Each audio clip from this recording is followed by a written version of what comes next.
Jesus invites you to follow him. The invitation comes when you read the Bible, hear it preached or taught, or encounter one of his children who tells you of or shows you his truth and love. And as with any invitation you might receive, there is a choice before you to receive it and act on it, or to not do so and consequently miss out on the opportunity to which you've been invited. The trick is recognizing that you and I can't follow him and still live life according to our own agenda, plans, desires, and wisdom. That's the same thing as receiving a party invitation and saying you'll come and yet refusing to leave the party you're in. Luke chapter 9 verses 57 through 62 tell us that as they were going along the road, someone said to Jesus, "I'll follow you wherever you go." And Jesus said to him, "Foxes have holes, birds of the air have nests, but the Son of Man has nowhere to lay his head." And to another he said, "Follow me." But he said, "Lord, let me first go and bury my father." And Jesus said to him, "Leave the dead to bury their own dead, but as for you, go and proclaim the kingdom of God." Yet another said, "I'll follow you, Lord, but let me first say farewell to those at my home." And Jesus said to him, "No one who puts his hand to the plow and looks back is fit for the kingdom of God."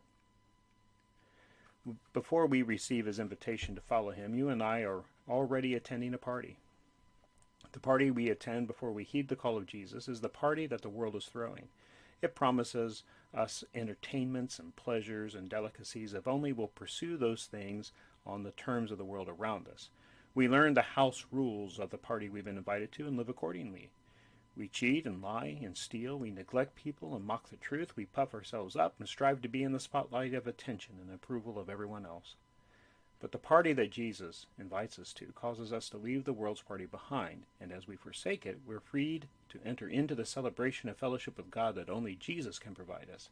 And of course, the party here has an entirely different set of rules. We come through the doorway of faith in Jesus Christ, and in humbleness learn that the music playing in this party is the love song of God for his children, and the praise we give him from our own lips. The dance we dance is the humble devotion of a life surrendered to God, and the acts of loving service we render one another as we become God's extension of himself to those around us. This party God throws is catered with the sweet and savory truths of his word, and the refreshing drink we are given is the sweet fellowship he gives us as we learn the reality of his ongoing presence in our lives. I suppose if we continue to think about it, we might consider that the door prizes that each of us are granted are not the cheap, breakable things that perish with this world, but are opportunities to see God work in and through our lives, knowing that what he is up to goes with us into forever. The invitation Jesus sends you is an earnest one. He sincerely desires you to join him. The invitation is an urgent one. Spiritually speaking, life and death are on the line for you and me, and he cares enough to intervene in your life to choose you right now to hear him and receive that invitation. The invitation he gives you is accessible only through himself.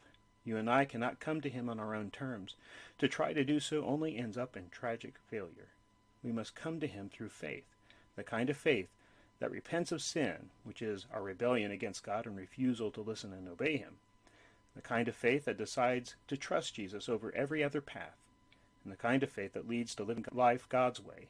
Will you accept that invitation? Will you follow him?